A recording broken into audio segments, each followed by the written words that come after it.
baik. Alhamdulillah hari ini masuk semua, ya. Selanjutnya, sebelum kita memulai pelajaran, kita tepuk semangat dulu ya. Tepuk semangat.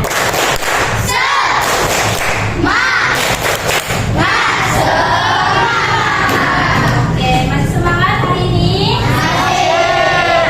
Siangnya semakin mentereng ya, karena tidak hujan-hujan, tapi harus tetap semangat. Pada pertemuan pertama ini, Ibu akan menjelaskan tentang Quran surat Al-Maun. Ya, di sini Ibu akan menjelaskan tentang mengenal Quran surat Al-Maun. Yang mana Al-Maun itu adalah surat yang ke-107 di dalam Al-Quran, dan jumlah ayatnya terdiri dari 7 ayat. Al-Maun artinya barang-barang yang berguna, termasuk surat Makkiyah karena diturunkan di kota Makkah. Mari anak-anak, sebelumnya kita membacakan surat Al-Maun terlebih dahulu ya. Aku akan memulai dan kamu nanti mengikuti ya. A'udzubillahi minasyaitonir rajim.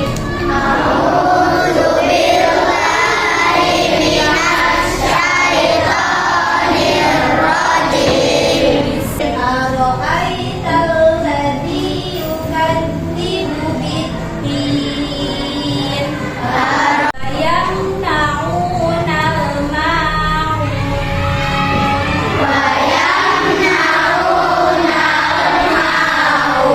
Shadaqallahul azim. Tujuan kita mempelajari surat Al-Maun, yang pertama kita harus meyakini dengan sepenuh hati bahwa surat Al-Maun adalah firman Allah. Lalu kita harus bisa menghafal ya surat Al-Maun beserta artinya. Yang ketiga, kita mampu menunjukkan sifat santun kepada orang tua, kepada guru, kepada teman, keluarga, dan orang-orang di sekeliling kita. Lalu kita dapat menjelaskan, ya nanti anak-anak diminta menjelaskan, mengartikan, menganalisa, dan menyimpulkan isi kandungan dalam surat Al-Maun. Ibu akan menayangkan video di YouTube tentang akibat melalaikan sholat dalam surat Al-Maun ayat keempat dan kelima. Kita saksikan bersama ya. Sholat adalah kewajiban bagi setiap muslim yang harus ditunaikan setiap hari. Namun, pernahkah kamu lalai terhadap sholat atau bahkan meninggalkan sholatmu? Semua nabi, sahabat, sholat merupakan salah satu rukun Islam yang wajib dikerjakan. Meninggalkan sholat adalah sebuah dosa besar. Lalu, bagaimana jika kita melalaikan waktu sholat? Seperti akhir-akhiran waktu sholat, sholat subuh misalnya, atau zuhur, asar, dan sholat lainnya.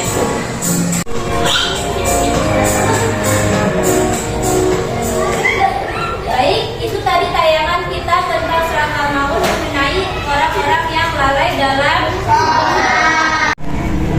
Allah mengawali surat Al-Maun dengan bertanya, tahukah kamu siapa orang-orang yang mendustakan agama itu? Di sini ada 5 ciri-ciri orang yang mendustakan agama. Yang pertama, suka menghatin anak yatim. Apa itu menghatin anak yatim? Menyakiti perasaan anak yatim. Iya betul, menyakiti perasaan anak yatim. Boleh nggak kita menyakiti perasaannya? Boleh ya. Kasihan, kita itu harus punya rasa empati kepada anak yatim. Kita sayangi, harus kita lindungi, dan harus kita kasih. Ciri yang kedua yaitu orang yang tidak menganjurkan memberi makan orang. Sudah menjadi kewajiban kita untuk menyayangi orang miskin. Terutama untuk siapa? Untuk yang kaya, harus saling berbagi. Yang ketiga, orang yang lalai dalam sholat. Ya, tadi kita sudah menonton videonya ya, yaitu orang yang lalai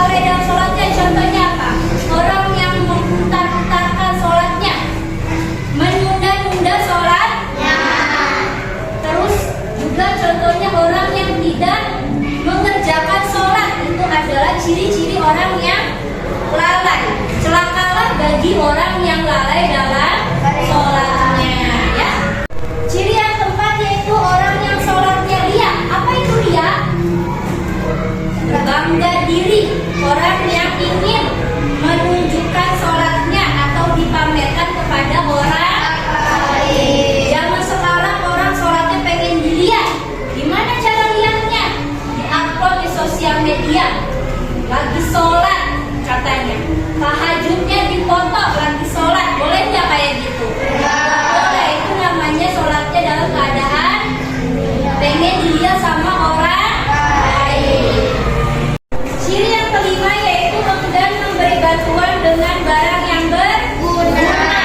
Ya, hendaklah kita sesama manusia harus saling tolong menolong. Karena kita manusia adalah makhluk sosial, makhluk yang harus saling tolong menolong atau saling.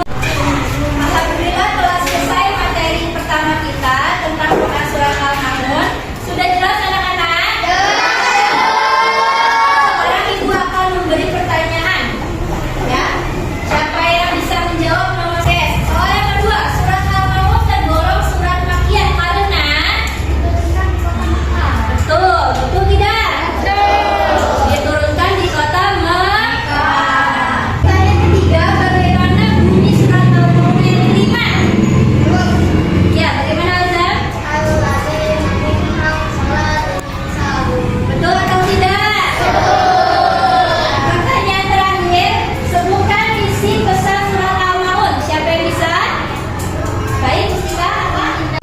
1. Mencintai dan menyayangi anak yatim. 2. Menyayangi dan memberi makan orang miskin. 3. Salat ditegakkan atau dilakukan tepat waktu. 4. Menjadi perbuatan dia yang memperjuangkan atau perbuatan baiknya. 5. Hendaklah memberi bantuan kepada orang yang membutuhkan. Yang terakhir, ibu akan membuat kelompok ya. Kita diskusikan bersama-sama. Buatlah 2 kelompok dengan teman sebangku. Ya, mencari kesimpulan dalam surat Al-Ma'un. Ya, apa saja kesimpulan dalam surat Al-Ma'un? Buat kelompok. Tadi kita sudah membuat kesimpulan ya. Ibu sudah menyuruh buat kelompok. Sekarang siapa yang sudah menyimpulkan surat Al-Ma'un? Silakan Kak. Surat yang berisi tentang anjuran untuk mengerjakan kebaikan kepada orang lain. Oke, siapa lagi yang sudah menyimpulkan? Ya, dibacakan. Anjurkan untuk selalu menaati perintah Allah dan kewajiban kita sebagai umat Islam, yaitu sholat tepat waktu pada waktunya. Oke, kesimpulan terakhir siapa yang bisa menyimpulkan? Apa Bang? Menyadarkan dan menghadirkan untuk saling berbagi rezeki kepada sesama, terutama kepada anak yatim dan orang miskin. Baik, ya sudah selesai.